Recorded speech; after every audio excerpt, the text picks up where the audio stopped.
오늘 창세기 16장 1절부터 6절의 말씀을 가지고 우리 실수보다 은혜가 더 크다라는 제목으로 하나님 말씀 전하도록 하겠습니다.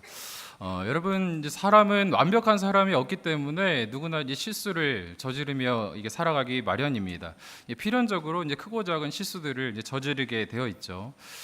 저도 이제 미숙한 부분이 많고 또 허술한 면이 많아서 이제 실수를 좀 많이 하는 편입니다. 사실 제가 이 사역하면서 이제 실수한 것을 우리 담임 목사님께서 다 낱낱이 아신다면 제가 이 자리에 서지 못할 거예요. 들키지 않은 것이 하나님 은혜인 줄 믿습니다.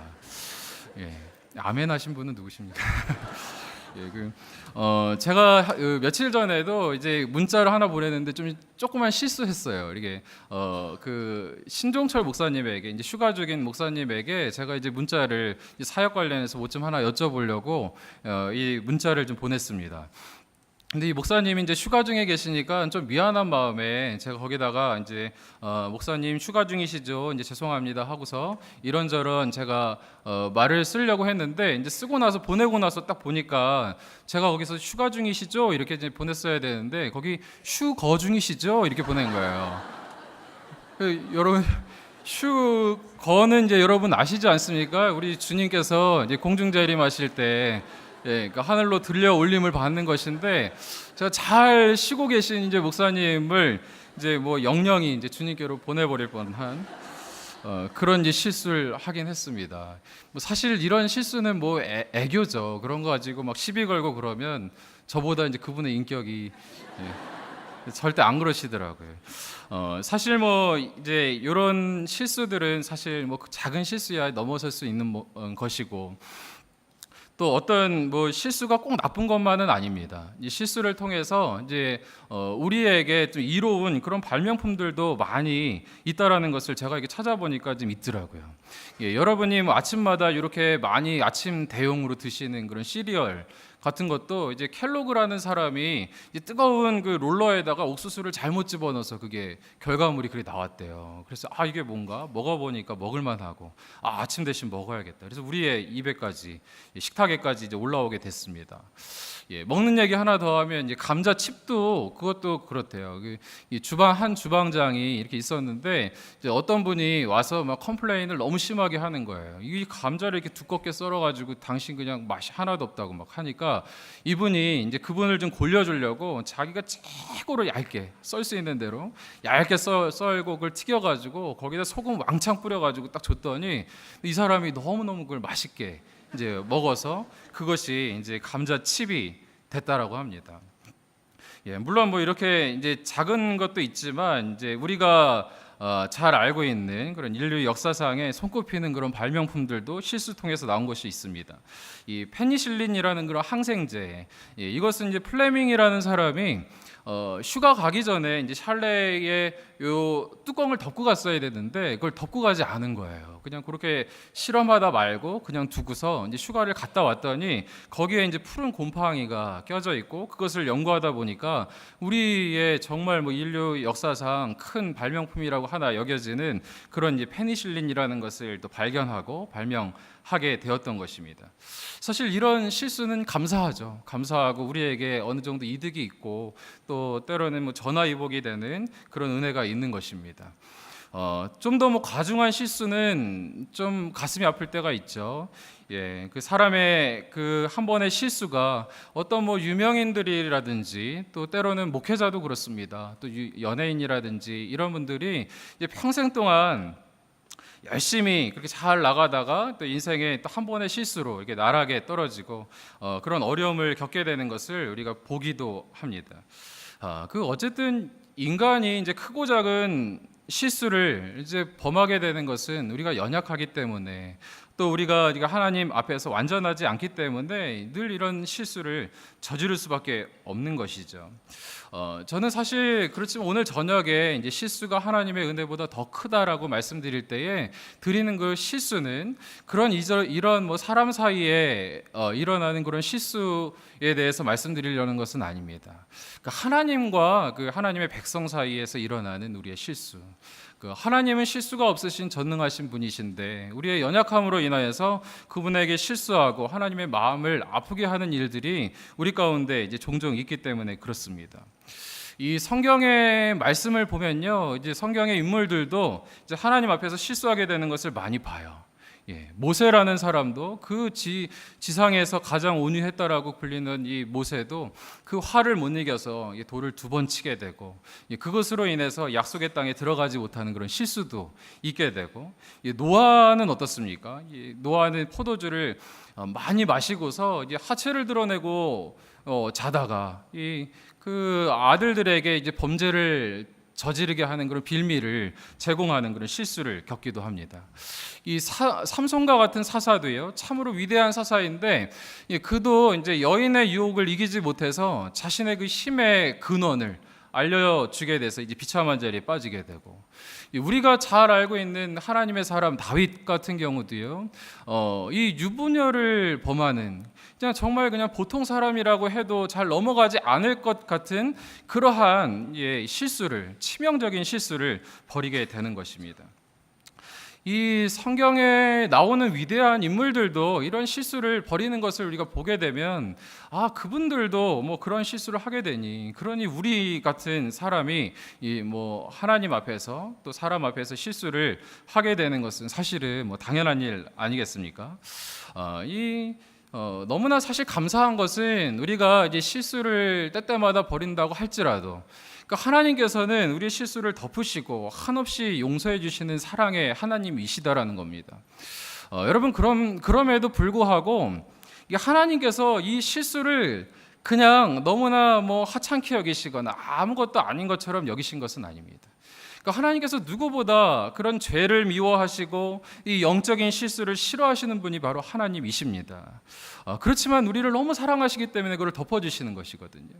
그렇기 때문에 우리는 그 하나님의 사랑을 더 크게 하려고 자꾸 실수 가운데 빠지는 그런 우를 범하는 일이 없어야 하겠습니다. 그래서 저는 이 말씀을 보면서 성경의 인물들을 좀 교훈 삼아서 우리도 똑같은 실수를 범하여서 수치에 자리에 빠지거나 그런 일이 없기를 간절히 바라고, 또 하나님의 마음을 아프게 하는 그런 일이 없기를 간절히 원합니다. 여러 가지 본문 중에서 저는 이제 오늘 창세기 16장에 나오는 이 아브라함과 이제 사레의 그 실수를 통해서 우리가 하나님 앞에서 어떤 이유로 이 하나님 앞에 범죄하게 되고 또 실수하게 되는지, 또 그것의 이제 결과가 무엇인지 같이 좀 나눠보기를 원합니다. 오늘 우리가 함께 읽은 이제 창세기 16장의 말씀은 이제 아브라함이 15장에서 엄청난 하나님과의 그런 영적인 경험을 하게 됩니다. 그런 이후에 이제 아브라함과 사레에게 하나님께서 자식을 통해서 너에게 무별과 같은 그런 자손의 놀라운 축복을 주시겠다라고 이제 약속을 하셨는데, 그 약속의 성취가 이제 더뎌지니까 그 약속을 기다리지 못하고 이 하갈이라는 여종을 통해서 인간적으로 이제 하나님의 말씀을 기다리기보다 이제 스스로 그것을 이제 해결하려고 하는 그런 시도가 나와 있는 그런 내용입니다.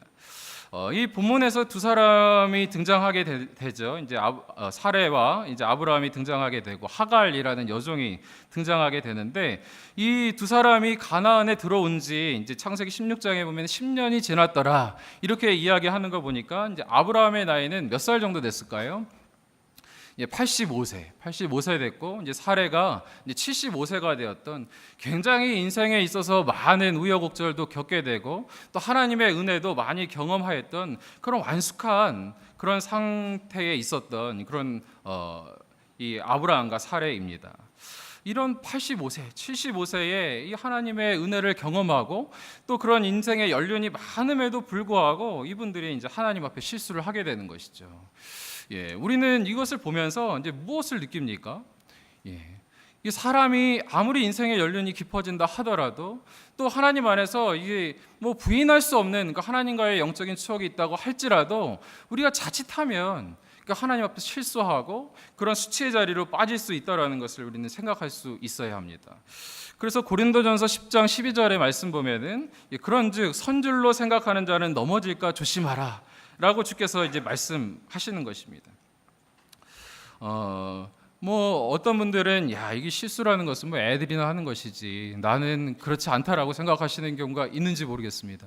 그렇지만 정말 그 존경받는 이제 목회자들도 평생 동안 너무너무 아름답게 이제 사역하시다가 마지막에 정말 몇 해 남기지 않으시고 그 노욕을 참지 못하고 이제 수치의 자리에 빠지는 것을 우리는 보게 될 때에 영적으로 이제 많은 깨달음을 우리가 갖게 되고, 아, 마지막까지 잘하는 것이 중요하구나라는 그런 생각을 하게 됩니다. 여러분, 이 16장이 있기 전에 15장에는 이 아브라함이 놀라운 그 하나님 안에서 이제 경험을 하게 되는 그런 일들이 이제 기술되어져 있습니다. 어떠한 뭐 일들을 이제 경험하게 되었습니까? 그러니까 하나님께서 먼저 이 아브라함에게 찾아오십니다. 하나님 나에게 오십시오, 오십시오 해서 하나님께서 마지못해서 그에게 오신 것이 아니고 그에게 먼저 찾아오셔서 아브라함에게 이 복을 약속하세요. 어떤 복을 약속하십니까? 환상 가운데 그의 꿈에 나타나서 내가 너에게 방패와 창이 되어주겠다라고 말씀하시고, 또 밖으로 데리고 나가셔서 하늘의 무별을 바라보라, 내 자손이 저 별들처럼 많아질 것이다. 자손의 축복에 대해서도 이야기합니다. 그것도 모자라서 이제 주님께서, 하나님께서 이 타는 횃불의 모습으로 나타나셔서 이 언약식을 행하세요. 쪼개놓은 고기 사이를 이 하나님께서 지나시면서 아브라함에게 반드시 너에게 이루어질 것인데 내가 너에게 자손의 약속을 줄 것이고 땅의 약속을 줄 것이다라고 그렇게 이야기했습니다. 이 15장에서 하나님께서 그렇게 확실한 은혜를 주셨다라고 한다면 16장에서 이내 하나님께서 사레의 몸에 임신케 하였더라 라고 그렇게 하면은 너무너무 좋을 텐데, 이 16장의 시작은 그렇지 않지 않습니까? 이제 뭐라고 이야기합니까? 아브라함의 아내 사레는 출산하지 못하였고로 시작합니다. 이 15장과 16장 사이에는 10년이라는 간격이 이제 있는데요. 이 10년이 지날 동안 하나님께서는 이제 침묵하고 계셨던 것입니다. 이 10년이라는 시간이 지나는 동안에 뭐 임신 소식이 들리지 않고 어떠한 변화가 일어나지 않자 이 두 사람의 마음이 흔들리기 시작했습니다. 엄청난 은혜를 경험했지만 이 뭐 아브라함도 흔들리게 되고, 아브라함은 말할 것도 없고 이 사레의 마음이 이제 흔들리기 시작한 것이죠. 사실 이제 사레의 마음은 좀 이해가 되지 않습니까? 자신이 직접 하나님하고 이게 언약을 한 것이 아니고 이제 남편을 통해서 들은 거예요. 그러니까 하나님께서 우리 가정에 복 주시겠대. 내가 오늘 기도하니까 또 하나님 안에서 예배 드려 보니까 하나님께서 우리 가정에 복 주시겠대. 여보, 이런 큰 일이 있었어. 라고 했더니 아내가 행복해하는 것이지. 정말 그런 일이 있었어? 야, 너무너무 감사하다. 이렇게 이제 같은 믿음으로 나아가는데 10년이 지나도록 아무 일도 없었던 것입니다. 그 사례의 마음을 한번 여러분 생각해 보십시오. 그 마음 가운데 얼마나 이제 초조함과 이제 번민이 생겼겠습니까? 그러니까 하나님께서 혹시 나를 버리지 않으셨을까? 하나님께서 왜 침묵하고 계신 것인가? 하나님 능력이 없으신가? 혹시 죽으신 것 아닌가?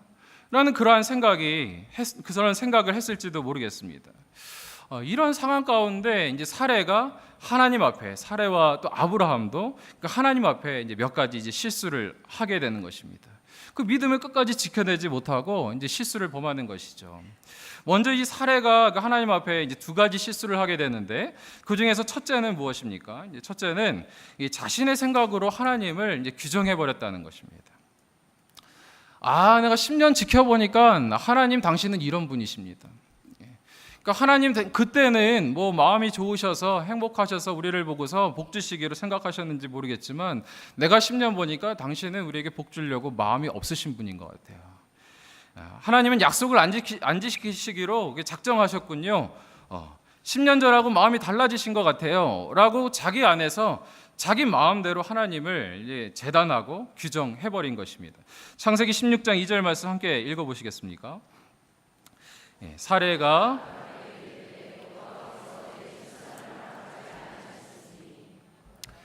사례가 이야기합니다. 사례가 아브라함에게 가더니 여보, 당신이 그 얘기 들은 거 맞아? 그러니까 하나님께서 말씀하신 거 정확해? 내가 보니까 하나님은 우리에게 출산하지 않기로 작정하셨어 라고 스스로 이제 판단을 내어버린 것입니다. 그 하나님의 말씀을 이제 불신하고 이 하나님에 대해서 어리석게 이제 속단한 것이죠. 이것은 어떤 굉장히 이제 사례가 기도하고 또 하나님을 묵상하고 나온 그러한 판단이 아니고 그저 어떤 이제 답답한 가운데 나온 이제 잘못된 생각인 것입니다. 여러분 우리와 하나님하고는 사실 비교할 수 없는 분이잖아요. 예전에 존경하던 우리 한 교수님께서 그런 말씀을 하셨습니다. 내가 하나님을 연구하면 연구할수록 깨달아지는 진리가 있는데 그것은 무엇이냐면 하나님은 우리가 생각할 수 없을 정도로 높으신 분이고 나는 그것과에 비교해서 너무나도 초라하고 작은 존재다라는 것을 깨닫게 된다라고 그렇게 이야기했습니다.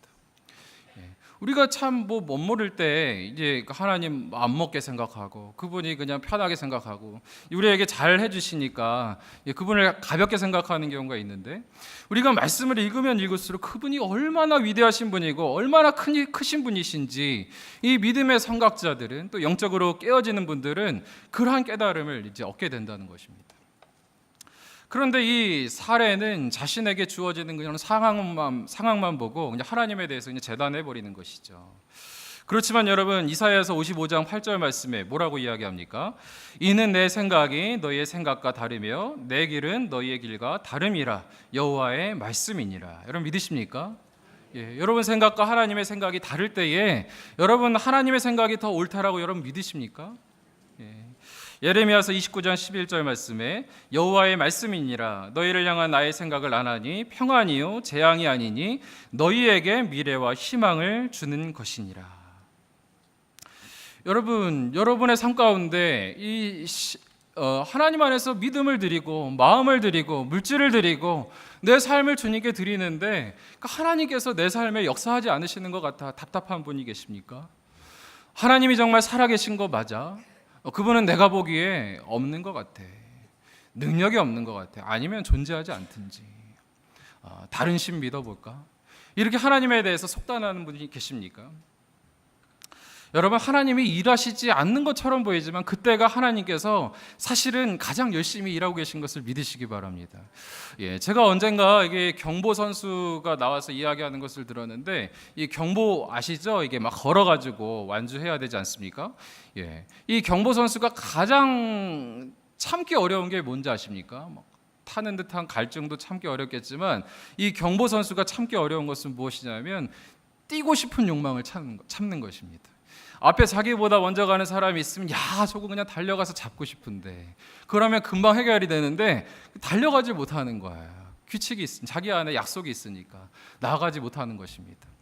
여러분 전능하신 하나님, 그 하나님께서 능력을 보이셔서 우리 삶 가운데 돌을 떡되게 만드시고 또 하나님에게 능력이 무한하신 그 하나님께서 암이나 감기나 하나님에게는 매한가지인데 그거 고치시는 것이 오히려 하나님에게는 더 쉬울 수 있을 것이라고 생각이 듭니다. 그런데 그 하나님께서 우리에게 그것을 행하시지 않을 때에는 저는 하나님의 기쁜 뜻이 있다라고 신뢰합니다. 그때 하나님은 오히려 참고 계시는 거예요. 여러분 뭐 때문에 그렇습니까? 그의 백성들에게 재앙이 아니라 미래와 희망을 주기 위한 것이다 라고 주께서 말씀하시는 것입니다. 여러분 우리에게 이 신뢰가 있기를 간절히 원합니다. 하나님 당신은 선하십니다. 내가 내 작은 마음에 하나님을 평가할 때에 당신은 조금 선하지 않으신 것처럼 보이기도 하는데 하나님 말씀을 묵상하면 묵상할수록 당신은 완전하시고 선하십니다. 주님께 우리의 마음을 드리고 믿음을 드릴 때 주께서 우리 삶 가운데 주의 놀라운 일들을 행하게 되실 것입니다. 그런가 하면 여러분 두 번째로요. 두 번째로 이 사례가 한 실수는 무엇입니까? 이 자신의 방법으로 이제 문제를 해결하려고 했다는 거예요. 이 사례가 하나님께서 이 약속 안 지키시겠구나. 지난 10년 보니까 앞으로도 안 지키실 게 뻔해. 내가 그런 하나님 믿고서 있느니 차라리 내가 해결하겠다라고 이 팔 걷어붙인 것입니다. 그래서 막 이제 묘안을 부리는 것이죠. 자신에게 있는 것이 무엇이 있는지 막 살펴보는 것입니다. 내 마음이 가는 대로 나에게 있는 자원으로 내가 할 수 있는 것이 무엇인지 꾀를 내고 지혜를 내어서 생각한 것이 무엇입니까? 16장 2절 같이 한번 읽어보시겠습니까? 사례가 시작. 사례가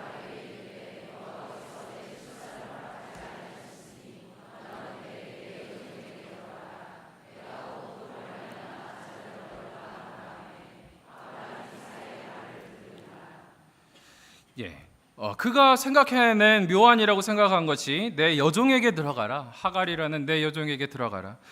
내가 혹 그로 말미암아 자녀를 얻을까 하노라라고 이제 아브라함에게 그렇게 권면하는 것입니다. 그렇게 제안을 하는 것이죠. 이 하나님께서 일하시지 않는 것처럼 생각하자 이 사례가 기다리지 못하고 이제 그렇게 어떤 하나님과의 약속 가운데 본인이 주도권을 막 가지려고 하는 거예요.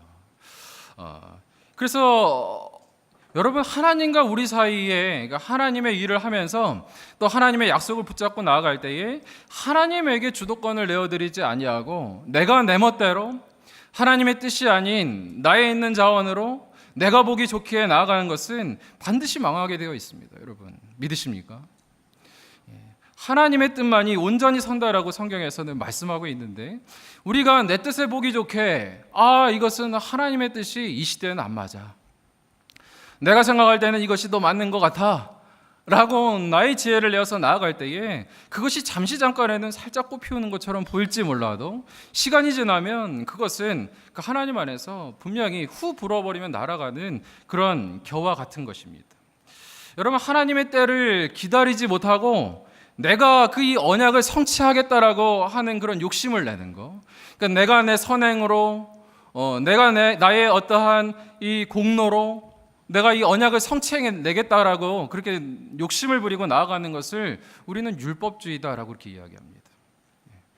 율법주의는 뭐예요? 내가 그거 지켜서 내가 하나님이 되겠다라고 그렇게 이야기하는 것입니다. 그래서 하나님께서 우리에게 주신 율법이라는 것은 너무너무 귀하지만 그것으로 내가 하나님이 되겠다, 하나님의 인정받는 자가 되겠다, 내가 나의 심판자가 되겠다라고 그렇게 이야기하는 것은 하나님 보시기에 너무너무 불경스러운 것이고 이것은 주님 앞에 굉장히 치명적인 실수인 것입니다. 그래서 우리는 이 하나님 앞에 기다릴 줄 아는 그런 믿음이 있어야 합니다.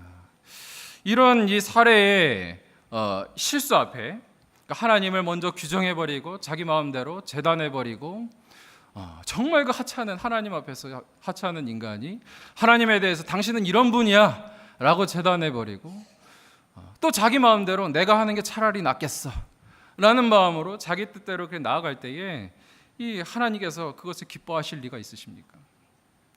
이러한 사례의 두 가지 실수와 더불어서 이제 아브라함도 실수하게 되는데 어떤 실수를 하게 됩니까? 아브라함의 실수는 이 언약의 당사자로서 역할을 감당하지 못했다라는 것입니다. 여러분, 이 사례는 사실은 좀 답답했을 수도 있을 것 같아요. 그러니까 하나님하고 직접 언약을 안 맺었으니까 남편 통해서 들은 것이거든요. 그런데 이제 10년 동안 아무 일이 일어나지 않았을 때 이게 정말 뭐 남편이 제대로 들은 거 맞나? 평소에도 의심이 가는데 막 더 의심이 가는 거죠. 신뢰하지 못하고 그런 마음이 들 수 있는 마음이 이제 사례인데, 그런데 이 아브라함은 어떻습니까? 이 아브라함은 누가 뭐래도 부인할 수 없는 하나님과의 경험이 있는 사람이에요. 그러니까 하나님께서 타는 횃불로 오셔가지고 그 앞에 쪼갠 고기를 지나는 그런 광경을 목격한 사람이 바로 아브라함인 것입니다. 이 아브라함에게 어찌 보면 철없는 아내 사례가 와서 여보 이 하갈이 들어가서 그를 통해서 자녀를 우리가 얻게 되었으면 좋겠어요 라고 했을 때 이 아브라함은 어떻게 해야 하는 것입니까? 어떻게 해야 합니까? 이 따끔히 혼내줘야죠. 이 사람이 무슨 소리 하는 거냐고. 내가 하나님하고 그러한 일이 분명히 부인할 수 없는, 목에 칼이 들어와도 부인할 수 없는 그런 일이 있었는데 그것이 10년이 지났다고 해서 없어지는 것이 아닌데 어찌하여 당신이 하나님에 대해서 그렇게 이야기하고 불경스럽게 나에게 그런 제안을 하냐고 따끔하게 혼내줘야 되는 거 아닙니까? 여러분, 사실 이 아브라함이 그렇게 만약에 이제 사례에게 그게 말이 되냐라고 했을 때 이게 사례가 저는 좋아했을 것 같아요. 뭐 싫어했겠습니까? 어떤 여자가 아들 얻겠다고 첩을 주는 것을 좋아하는 여자가 어디 있겠습니까? 역시 내 남편 다르구나라고 생각했을 것 같지 않으세요? 먼저 하나님 만난 자라 틀리구나. 역시 믿음의 가장이라 틀리구나. 어찌 보면 내가 이야기했을 때 이게 동의해 주는 것이 그냥 뭐 서로 인정해 주는 것 같으니까 그 자리에서 좋은 것 같지만 뭐 그 자리에서 박수 쳐주고 뒤에서 욕하는 것이 사람 아닙니까? 역시 당신 나의 제안을 이렇게 단칼에 자를 때는 내가 좀 무안했지만 역시 당신이 하나님을 먼저 믿은 믿음의 가장으로서 정말 대단하십니다. 그에게 막 이게 권위를 인정해 줬을 것 같아요. 여보, 정말 나는 그냥 당신이 나 생각 안 하고 아들만 가지려고 그렇게 생각하는 줄 알았는데, 그래서 나는 그냥 당신 생각해서 그렇게 한 것 같았는데, 그렇게 했는데, 당신 보니까 역시 믿음의 사람이라 달라요. 내가 당신한테 더 잘할게요. 예. 둘의 사랑이 막 더 깊어져서 여러분 막 그날 저녁에 이 이삭이 한 15년 빨리 태어났을 수도 있었을 것 같아요. 예, 제가 무슨 말 하는지 잘 모르겠지만, 예, 이 영적인 가장으로서 이 아브라함은 지켜야 될 그 권위를 이 사레에게 이제 빼앗겼던 것이죠. 예, 여러분 뭐 제 친구, 지금은 그런 친구가 없는데, 제가 그 사역자가 되고 뭐 전도사, 이렇게 강도사 이럴 때만 해도 오랜만에 만나는 제 친구들이 저보고 이거 한잔 하자 그런 친구 있었어요. 예. 제가 20대 초반 때 몇 잔 했거든요. 그랬더니 옛날 생각하고 야야야 한잔 해. 뭐 목사 뭐 괜찮잖아 이렇게 하는데, 예, 제가 그 자리에서 야 그렇지 여기 우리 교인들 없으니까 한잔 하자라고 했을 때 그 자리에서 그 친구들이 야 그래도 쟤는 포용력이 있고 괜찮은 목사야 라고 그 자리에서 칭찬했을 수는 있겠지만, 예, 돌아서면 욕하지 않겠습니까? 예, 그 자리에서 야 말도 안 되지, 내가 목사인데, 그러니까 하나님의 부르심을 받고 이전에는 내가 연약해서 너희들과 똑같이 이렇게 했지만 지금은 그럴 수 없어 라고 했을 때 오히려 야 정말 다르구나, 그 뒤에는 권하지 않더라고요. 권하지 않습니다. 오히려 인정해 주더라고요. 예, 연락도 끊어지더라고요. 예. 뭐 괜찮습니다. 뭐 그래도 믿음의 친구들이 얼마나 많이 생겼는지, 얼마나 감사한지 모르겠어요. 예, 이 영적으로서의 권위를 못 지킨 우리 아브라함의 반응 어떻습니까? 창세기 16장 2절 말씀의 뒷부분 보면은 이렇게 말씀이 있습니다. 같이 한번 읽어보시겠습니까? 내 여종에게 들어가라.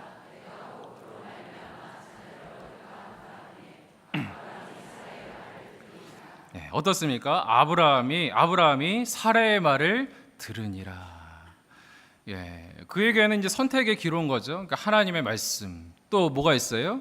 이 사레의 말씀. 아내도 말씀이잖아요, 그렇죠?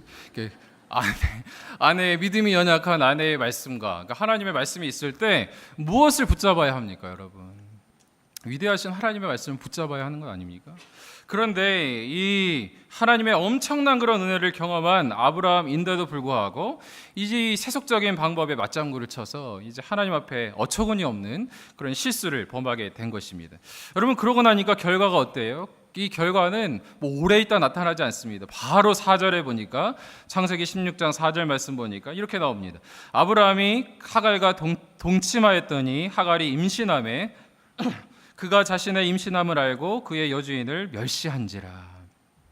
어떻습니까? 이제 하갈이 생각할 때에 야, 이 기회에 그 하갈 한번 높여주면은 자기에게 복종할 줄 알았고, 그 아이도 이 주인님 것입니다라고 그에게 바칠 줄 알았고, 그 가정이 뭐 자녀도 생기고 더 행복해질 거라고 생각했는데 뜻대로 안 되는 것이죠. 자기의 생각과는 전혀 다른 일이 이제 생기게 된 것입니다. 오히려 이전에 없었던 그런 아픔과 상처까지 막 생기는 거예요. 여러분, 그 하나님의 말씀보다 인간의 말을 신뢰하면 어떻습니까? 하나님하고 관계가 어그러지고요, 사람하고 서로 다툼이 생기고요, 그것뿐만이 아니고 자기 자신 안의 정죄감으로 인해서 자기와의 관계도 어그러지는 것이 이제 죄의 결과인 것입니다. 여러분, 이런 모습을 보면은요, 이제 창세기 3장의 그 아담과 하와의 모습하고 비슷하지 않습니까? 예, 그 아담과 하와 어때요? 아담은 하와가 이제 선악과를 가져다가 아담에게 주었고, 아담이 죄를 범하게 되었고, 이제 사레는 어때요? 그러니까 하갈을 데려다가 아브라함에게 주었고, 이제 선악과를 가져다가 주고, 테이크하고 기부하고, 이것도 마찬가지입니다. 하와를 데려다가 그에게 주고, 아브라함은 그것을 이제 취해서 범죄하게 된 것이죠. 여러분, 이제 남자가 더 좀 잘못했습니까? 여자가 잘못했습니까? 뭐 둘 다 잘못한 것인데, 제가 보니까 조금 남자가 더 잘못했다라고 생각이 듭니다. 왜 그렇습니까? 이 언약의 당사자이기 때문에 그렇습니다. 여러분, 뭐 단순히 남자이기 때문이 아니고 하나님을 먼저 믿으신 분이 있다라고 한다면, 그 가정에서, 또 때론 어떤 공동체에서 하나님을 먼저 믿고 또 하나님께서 주신 특별한 은혜가 있으신 분에게는 하나님께서 사명을 주시는 줄 믿습니다. 똑같이 행하시면 안 돼요. 그래서 때로는 믿음이 약한 지체가 있을 때 그에게 와서 믿음 없는 소리를 할 때 먼저 하나님을 믿은 자로서 하나님에 대해서 이야기해주고 그를 타이르고 때로는 꾸짖을 수 있는 그런 용기가 있어야 합니다.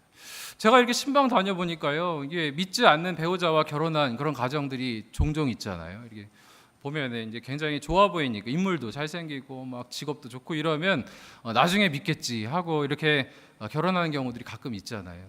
예, 그렇게 됐을 때 뭐 많은 경우에는 이렇게 뭐 안 믿던 배우자가 잘 믿는 경우도 있지만 그것보다 더 많은 경우에는요, 막 안타깝지만 오히려 안 믿는 배우자를 따라서 믿음이 약해지는 것도 많이 보게 됩니다. 여러분 가정에서 여러분이 이 믿음의 이 가장이십니까? 먼저 하나님을 경험하셨습니까? 영적인 가장으로서의 역할을 잘 감당하시기를 간절히 바랍니다. 이 아담과 하와가 이제 10년이 지났을 때, 그러니까 하나님의 뜻이 보이지 않았을 때 이들이 해야 되는 것은 무엇이었습니까? 이들이 해야 되는 것은 다만 기다리는 것입니다. 하나님의 때를 기다리는 거예요. 왜 그렇습니까, 여러분? 우리는 하나님의 때를 모르기 때문에 그렇습니다. 그러니까 하나님의 때를 우리가 안다라고 한다면 그 때를 좀 앞당겨 보려고 또 때로는 늦춰 보려고 애쓸 터인데 우리는 하나님의 때를 몰라요. 우리는 연약하기 때문에 잠시 잠깐 나가다가 무슨 일이 일어날지 알지 못합니다. 그렇지만 하나님께서는 어떠십니까? 우리의 인생의 전후좌우를 관통하시고 우리에게 가장 선한 것으로 이끄시는 분이 바로 하나님이십니다. 그래서 믿음은 기다림이다 라고 이제 존 칼빈은 이야기했습니다. 베드로후서 3장 9절 말씀 함께 한번 읽어볼까요? 주의 말씀은 어떤 이들이 더디다고 생각하는 것 같이 더딘 것이 아니라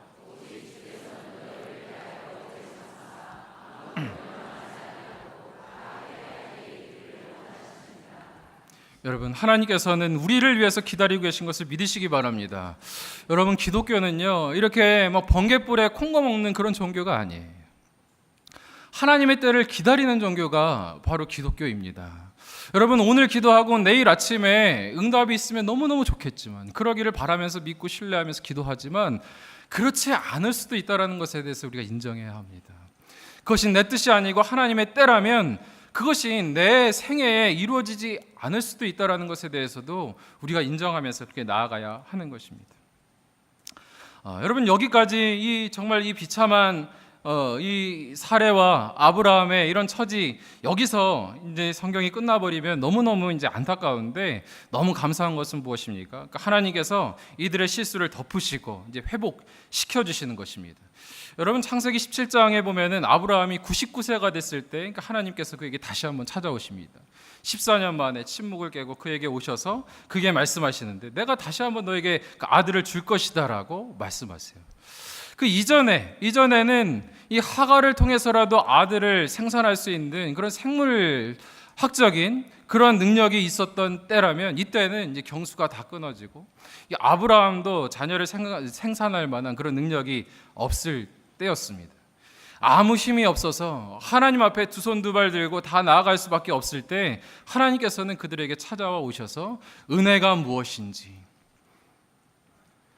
하나님, 내 뜻대로 할 수 있는 것이 아무것도 없습니다. 내가 하려고 했더니 오히려 그것이 행복이 아니고 절망과 좌절을 이었습니다 라고 고백할 때에, 그래서 하나님의 도우심이 아니고서는 내가 아무것도 할 수 없습니다 라고 고백할 때에 하나님께서 오셔서 은혜가 무엇인지 그에게 보여주신 것입니다. 여러분, 왜 이렇게 실수를 거듭하는 하나님의 백성에게 그들을 버리지 아니하시고 이 아브라함에게 은혜를 베푸십니까? 하나님께서 이 실수를 하찮게 여기시기 때문에 그렇습니까? 서두에도 말씀드린 것처럼 하나님은 죄를 미워하세요. 실수를 싫어하십니다. 그럼에도 불구하고 왜 그를 회복시켜 주십니까? 하나님께서 그렇게 미워하시는 이 죄의 크기보다도 우리를 사랑하시는 하나님의 은혜의 크기가 훨씬 더 크기 때문에 그렇습니다. 그 은혜의 크기가 왜 이렇게 큽니까, 여러분? 그것은요, 하나님과의 우리와의 관계가 그저 어떠한 일로 만난 것이 아니고 하나님과 우리는 하나님과 자녀, 아버지와 자녀라는 부성관계로 맺어졌기 때문에 그렇습니다. 여러분, 우리의 삶 가운데 이 사레와 아브라함 같은 그런 모습이 없다고 누가 장담하시겠습니까? 그러니까 하나님의 은혜 한 번쯤은 다 경험하셨잖아요. 그럼에도 불구하고 이 자리를 나가고 나가면 내 뜻대로, 내 마음대로, 하나님의 뜻이 아니고 나의 지혜대로, 나의 경험대로 행하고자 하는 그런 모습들이 우리 삶 가운데 얼마나 많으십니까? 여러분, 하나님께서 그런 모습을 너무너무 싫어하시지만 그럼에도 불구하고 우리를 결코 버리지 아니하시고 회복시켜 주십니다.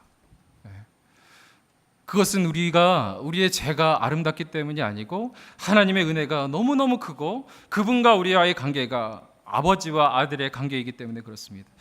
여러분, 로마서 8장 15절 말씀인데요. 너희는 다시 무서워하는 종의 영을 받지 아니하고 양자의 영을 받았으므로 우리가 아빠, 아버지라고 부르짖느니라 라고 말씀하십니다.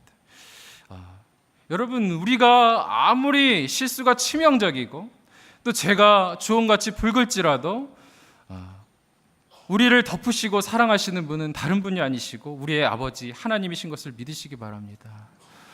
여러분, 저는 이 정말 하나님 앞에 생각하면은 드릴 것이 없고 날마다 실수하는 그런 연약한 목사이지만 하나님께서 내 아버지다라는 것을 생각할 때에 너무너무 감사함이 있습니다. 그래서 난 하나님에게서 끊어지지 않는구나.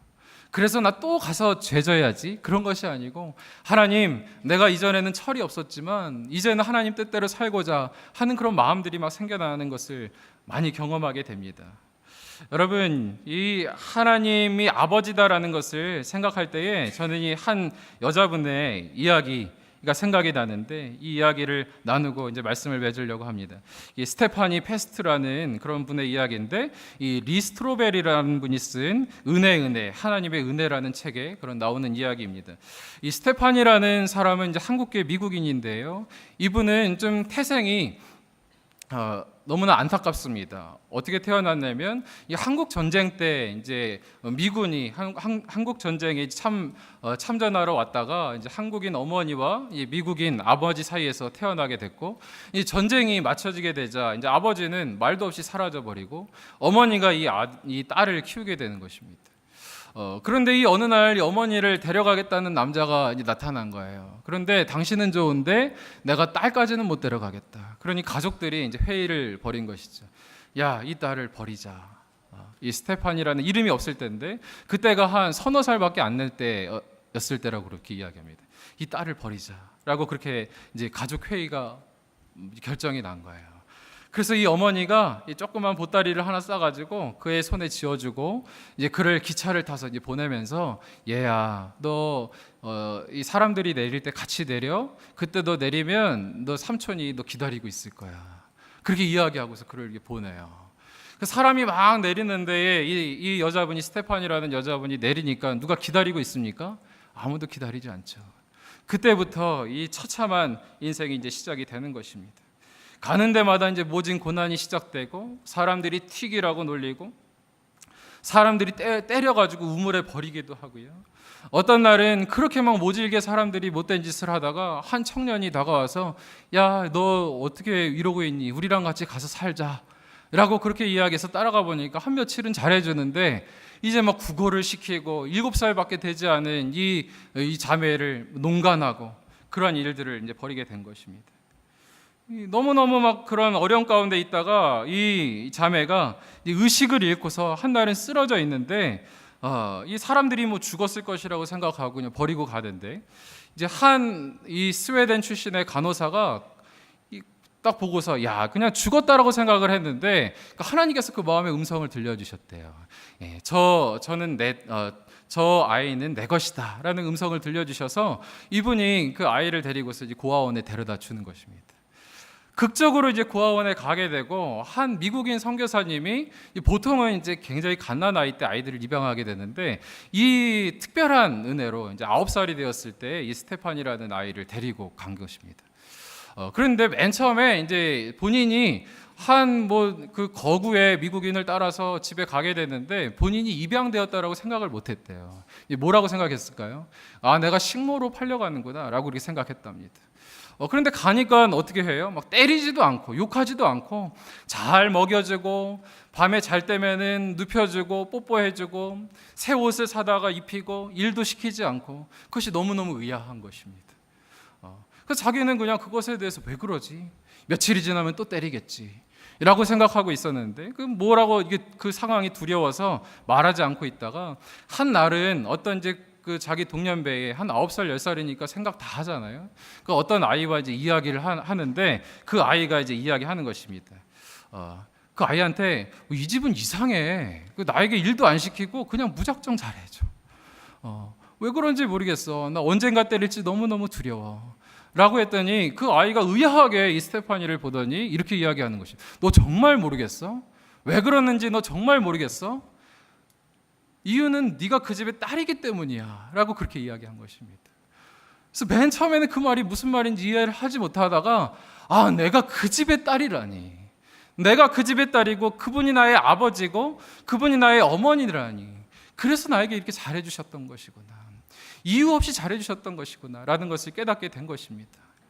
그래서 막 그 말을 듣고서 감격에 겨워서 집으로 뛰어들어가서 그 어머니에게 한국말로 그렇게 이야기했대요. 엄마, 나는 당신의 딸입니다. 엄마, 나는 당신의 딸이에요. 그러면서 그렇게 엄마 품에 안겼는데 그 엄마가 그 한국말을 알아듣지 못하고 옆에 있는 통역하시는 분이 그거를 이야기해 줬대요. 당신의 딸입니다라고 외치는 것을 이야기해 줬더니 엄마가 이제 펑펑 울면서 얘야, 그것을 이제 알았냐라고 하면서 이제 아이를 따뜻하게 이제 안아주셨다라고 그렇게 이야기했습니다. 이것은 이제 실화입니다. 근데 이 스테판이라는 분이 이제 놀랍게 고백하는 것은 이렇게 이야기합니다.